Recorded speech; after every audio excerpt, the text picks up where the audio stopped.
최근 불거진 유명인들의 이혼 소송 과정이 다시 한번 세간의 관심사가 되고 있습니다. 네, SNS를 이용한 폭로전으로 갈등 양상이 가중되고 있는데요. 오늘 하나님의 법, 세상의 법에서는 이 문제를 자세히 짚어보겠습니다. 이재만 변호사 나오셨습니다. 변호사님 안녕하세요. 네, 어서 안녕하세요. 오세요. 네, 앞서서도 소개를 해드렸듯이 최근 유명인 부부가 SNS 폭로전을 펼치는 장면들을 많은 국민들이 좀 지켜볼 수밖에 없는 상황이었는데 이 부분이 논란이 되고 있죠. 네. 그 이제 흔히 사랑꾼 부부라고 알려져 네. 있었죠. 네. 뭐 사랑일기인가 뭐 어디 나왔었고. 네. 그래서 구혜선 안재현 씨에 대해서는 상당히 많은 사람들이 이제 부러워하고 그런 이제 인고 부부였었는데 네. 네. 갑자기 이제 구혜선 씨가 그 SNS에 글을 올렸어요. 그 글 내용에 그 안재현 씨는 일방적으로 이혼을 원하고 나는 가정을 지키려 한다. 네. 그리고 이혼 사유는 내가 섹시하지 않다는 것이 이혼 사유다. 네. 이렇게 얘기해서 많은 사람들이 놀랐죠. 네. 섹시하지 않다는 것이 이혼 사유가 되지는 않죠. 누구나 이제 권태기라는 것은 있으니까. 그래서 이제 구혜선 씨의 그 SNS 글을 보고 안재현 씨에 대해서는 이제 상당히 많은 악플이 달렸죠. 네. 결국 이제 그 후에 다시 이제 저 안재현 씨의 또 본인의 또 변명글 이런 것들을 보면 실제적으로는 서로 이혼에 대해서 협의를 하는 과정이었고 뭐 재산 분할 비슷한 얘기도 서로 오고 가고 있었는데 네. 구혜선 씨가 또 그 이혼 의사를 번복한 것이다. 뭐 이런 얘기가 나오니까 이번에는 또 이제 구혜선 씨한테 또 이제 네. 악플이 달리고 뭐 이제 이런 와중에서 최근에는 결국 구혜선 씨가 이제는 안재현 씨를 더 이상 사랑하지 않기 때문에 네. 이 폭로전을 중단하려 한다. 이런 글이 올라왔어요. 네. 그래서 결국은 이제 소송으로 가고 또 구혜선 씨도 가정을 지키려고 한다고 했지만 이제는 사랑이 식었으니까 반소를 제기해서 나도 이혼하겠다. 이런 입장입니다. 그래서 네. 이제는 이제 폭로전이 중단되고 소송에서 결국 이 문제가 해결되는지에 대해서는 이제 많은 사람들이 이제 주목하고 있는 것이죠. 네. 네, 이혼 소송 과정에서 이렇게 SNS 폭로를 하는 거에 어떤 영향을 미치게 되나요, 변호사님? 그 SNS 폭로는 이혼 소송에 큰 영향을 미칠 수 있습니다. 네. 왜냐하면 이제 우리나라는 유책 배우자의 이혼 청구권을 인정하지 않고 있습니다. 네. 그러니까 구혜선 씨의 혼인 파탄에 귀책 사유가 없으면 네. 상대방이 아무리 이혼 소송이 들어와도 이혼 소송이 성립되지가 않습니다. 네. 이혼이 안 되는 것이죠. 네. 네. 그런데 이제 문제는 아무리 본인한테 혼인 파탄에 귀책 사유가 없다 할지라도 오기나 보복의 감정으로 이혼을 안 해주겠다라고 판단되면 그러면 결국 유책주의 입장이긴 하지만 네. 이혼이 성립될 수는 있어요. 네. 그 구혜선 씨한테는 현재 이혼 혼인 파탄에 귀책 사유가 없는 걸로 보여져요. 현재 상태로. 네. 그러면 이제 이혼이 성립이 안 되는 것이죠. 그렇죠. 그런데 이렇게 SNS 폭로를 계속하면 어떻게 생각하냐면 이혼할 생각은 있는 걸로 보여진다. 네. 만약에 가정을 지키려고 한다면 폭로를 안 하겠죠. 네. 일반적으로. 그러면 이혼할 생각이 있는데도 이것은 배신감에 폭로를 한 걸로 본다. 이러면 귀책 사유가 없어도 이혼 당할 수가 있는 것이죠. 네. 그러니까 SNS 폭로는 이혼 당하지 않아도 되는데 이혼을 당할 수 있는 그런 어떤 빌미를 제공할 여지도 있어요. 근데 그것뿐만 아니라 SNS 이런 폭로는 자칫하면 명예훼손이 될 수도 있어요. 물론 이제 명예훼손은 이제 공익 목적일 때는 처벌받지 않지만 네. 여기는 공익 목적이 없잖아요. 네. 사생활에 대한 거니까. 그래서 또 상대방에 대한 어떤 비방 목적만 보이고 그러면 명예훼손으로 형사처벌 받을 수도 있습니다. 현재로. 예. 물론 이제 반의사불벌죄니까 이제 안재현 씨가 고소를 하지 않으면 처벌받지는 않지만 어쨌든 고소를 하게 되면 처벌받을 수도 있고요. 민사상 손해배상 책임을 부담할 수도 있습니다. 네. 그러니까 가뜩이나 배신감에 있는데 SNS로 폭로해서 민형사상 조치까지 당하면 더 억울한 생각이 들겠죠. 네. 그리고 가장 큰 것은 두 사람 다 연예인이지 않습니까? 그렇죠. 이 SNS 폭로는 결국 상대방에 대한 상처도 되지만 본인한테도 그 상처가 돌아와요. 네. 본인의 이미지 손상도 크고 그래서 SNS 폭로를 중단하려 한다 하는 그 구혜선 씨의 그 말은 굉장히 현명한 결정이라고 봅니다. 네, 참 생중계되다시피 이런 내용들이 전해지다 보니까 많은 분들이 관심을 가졌고 그만큼 악플도 좀 많이 달린 걸로 알고 있는데 이런 그렇죠. 부분들은 삼가해야 되지 않을까 이런 생각도 들거든요. 그렇죠. 이제 그 악플이라는 게 네. 결국은 이제 구혜선 씨가 글을 올리면 이제 안재현 씨 측에 이제 막 악플이 들어가죠. 네. 네. 그다음에 이제 안재현 씨가 변명을 하면 이제 안재현 씨 팬들이나 일반인들이 이제 구혜선 씨한테 네. 악플을 하니까 결국 서로 팬들도 상처를 받고 두 사람 다 상처를 받죠. 결국 이제 악플이라는 것은 이게 쉽게 얘기해서 이제 독풀이라고들 많이 하지 않습니까? 네. 사실은 독풀이에요. 그 사람 주변에 악풀이 이렇게 조금씩 독풀이 자라나기 시작하면 이 독초가 어느 순간에 그 사람 주변을 다 덮어버리면 네. 그러면 사망에 이를 수도 있습니다. 최근에 한 유명 연예인도 극단적인 선택을 했잖아요. 그렇죠. 예. 지금 셜리 씨가 그렇죠. 예. 그러니까 그 독풀에 쌓여서 죽은 게 아닌가 하는 이런 생각을 지금 좀 많이 추측을 하죠. 그렇다면 이 독풀이 생겼을 때는 초기에 뽑아버려야 됩니다. 아예. 그러면 다른 사람이 독풀을 또 심지를 못하죠. 근데 그동안은 연예인들은 이 악풀에 취약한 이유가 연예인들은 유리그릇 같아요. 취약한 게. 네. 그러니까 일반인에 비해서 감정선이 굉장히 여립니다. 네. 그러다 보니까 일반인들은 악플이 와도 별 생각을 안 하는데 연예인들은 악플이 오게 되면 그 일로 인해서 극단적 선택을 생각할 정도로 아주 네. 취약해요. 또 아주 예민하고 또 한 30초 내에 슬픈 감정을 가지면 바로 눈물을 흘릴 수 있을 정도의 감성적인 그 감성의 소유자예요. 네. 그래야만 연예인을 할 수가 있죠. 네. 그런 특이한 아주 그 예술적 감성이 뛰어나기 때문에 악플에도 취약할 수밖에 없죠. 예. 그러니까 이제 보통 이럴 때는 독풀이 심겨지면 바로 뽑아야 돼요. 네. 이 뽑는 방법은 민형사상 법적 조치를 취해서 네. 다른 사람한테 경고적 효력을 줘서 더 이상 악플을 심지 못하게, 독풀을 심지 못하게 해야 되는데 네. 그동안은 연예인들이 독풀을 뽑으려면 고소를 해야 되는데 네. 고소를 하지 않았습니다. 하지 않는 이유는 결국 본인들이 대중의 사랑을 속에서 성장하는데 대중의 일부인 사람을 고소한다는 거에 대해서 상당히 꺼렸었죠. 아. 그런데 지금은 극단적 선택하는 사람이 늘어나니까 악플러들에 대해서는 엄한 처벌이 필요하다는 국민적 공감대가 형성돼 있어요. 예. 그래서 지금은 문제가 되면 바로 고소합니다. 그리고 예전에는 고소했다가 잘못하면 취하해 줬어요. 지금 셜리 씨의 경우에도 고소를 한번 했대요, 악플을. 네.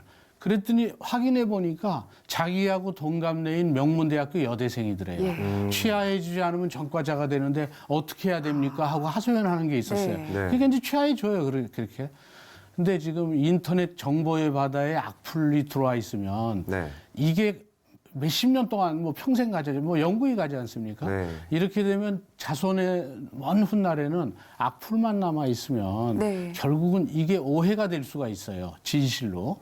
그래서 지금은 취하해 주지 않고 끝까지 가서 처벌하는 것도 마찬가지로 인터넷에 남아 있어야 아, 이게 이렇게 했는데 처벌됐구나. 그래서 결국은 이 오해되는 그런 것들을 방지할 수가 있죠. 그래서 현재는 악플러들을 고소도 하지만 네. 일단 고소한 후에는 취하지 않습니다. 네. 그 악플러들이 독초를 심다가는 전과자가 될 수 있으니까. 그리고 보통 악플에 대한 사이버 명예훼손죄는 벌금형 한 100만 원 뭐 이 정도밖에 안 했는데 네. 실제적으로는 허위 사실일 때는 7년 이하의 징역까지도 규정은 돼 있어요. 네. 그 규정 거의 사문화되다시피 7년 이하의 징역 그런 경우가 거의 없었잖아요. 네. 근데 지금은 점차적으로 법원에서도 형을 높이고 있습니다. 그러니까 악플러들은 특히 중한벌의 전과자가 될 수 있다는 점을 조심해서 그리고 셜리 씨에 대한 네. 이런 극단적 선택도 본인이 심은 자그마한 독풀 하나가 결국 사람을 죽일 수도 있다는 점을 그러니까요. 생각해서 특히 조심을 해야 되겠죠. 네, 변호사님께서 악플은 독풀이다 뭐 이런 말씀까지 해주셨는데 확실히 연예인이다 보니까 이미지 회복, 뭐 이미지 손상 이런 말씀까지도 언급해 주셨습니다. 근데 이런 내용까지 포함해서 더 중요한 것은 서로에게 상처가 되지 않을까 이런 문제도 많이 제기되고 있는데 이런 점에 대해서는 어떻게 생각하십니까? 물론 이제 그 연예인 소송에 특히 이혼 소송을 이제 많이 이제 다뤄보면 예. 연예인 소송은 이혼 소송은 좀 특징이 있어요. 서로가 이미지가 있기 때문에 특히 이제 두 사람 다 연예인일 때 네. 이미지 손상을 막기 위해서 결국 그 사이에 있었던 내밀한 사생활이 겉으로 드러나지는 않습니다. 네. 그리고 이제 변호사한테는 얘기를 해도 외부에는 얘기하는 것을 꺼려요. 아, 그리고 그럼 이혼 사유가 뭐냐라고 물어보면 네. 이렇게 얘기합니다. 대부분 성격 차이다.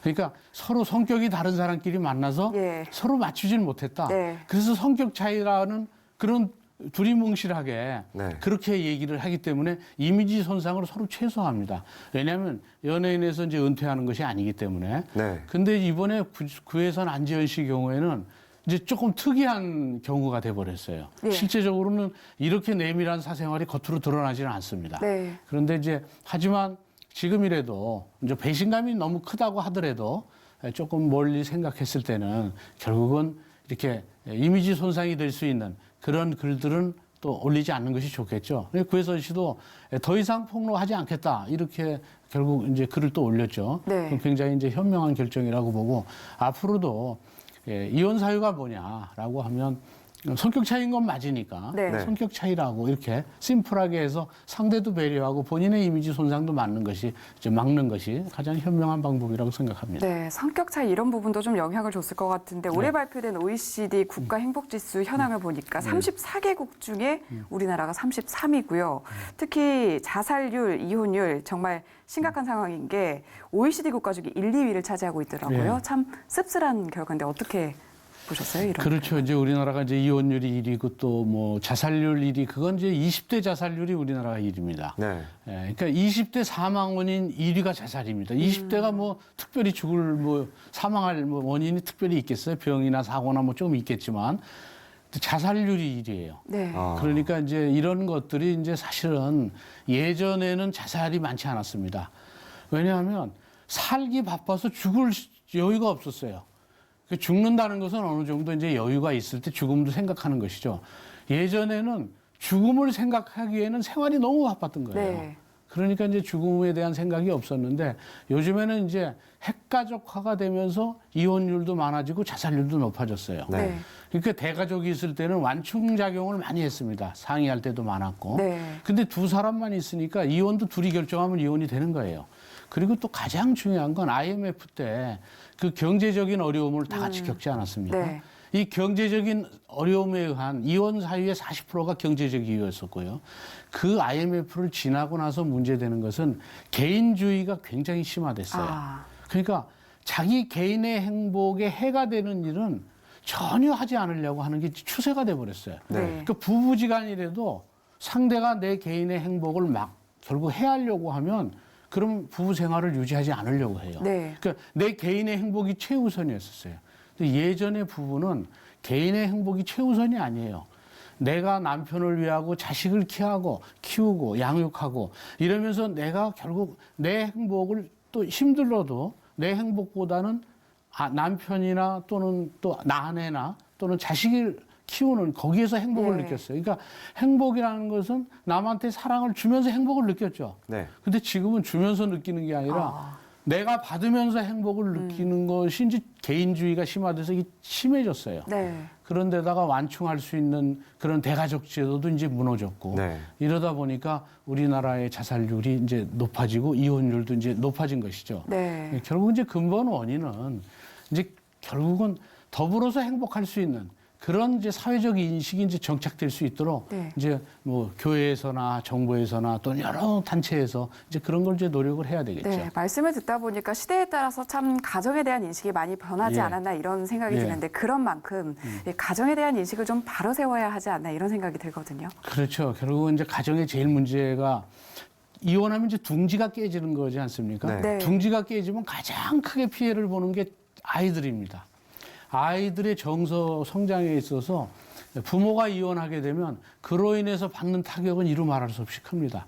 근데 사실은 그런 것들은 결국은 그 아이들의 성격에도 영향을 미쳐서 성인이 됐을 때 결국 정상적으로 사회활동하기도 어렵습니다. 네. 그래서 지금은 이제 가정의 해체로 인해서 가정의 결속감이 떨어지고 또 그렇게 해체된 가정에서 자란 아이들은 효심도 작아져서 부모가 나중에는 힘들어졌을 때 자식의 부양을 받아야 되는데 네. 부양을 못 받으면 잘못하면 또 노숙자가 될 수도 있어요. 네. 그 이혼을 하고 나서 나중에 노숙자의 길로 갈 수도 있으니까 이혼이라는 것은 가급적 서로를 배려해서 안 하는 것이 좋죠. 다만 정말 혼인 생활을 그래도 이혼하지 말고 해라. 네. 이렇게 얘기하는 것이 상대방한테는 도저히 참을 수 없는 고통, 지옥에 있는 것과 같은 고통이다. 너무 남편이 폭력적이고 너무 힘들다. 이런 경우에 한해서는 차선책으로 이혼을 할 수밖에 없겠죠. 그렇지만 이제 그런 경우가 아니라면 서로 협력해서 가정을 지키려고 노력하는 그런 방법을 찾아야 되겠습니다. 네, 변호사님 말씀 여기까지 듣겠습니다. 이재만 변호사와 얘기 나눴습니다. 변호사님 말씀 고맙습니다. 예, 잘 들었습니다. 감사합니다.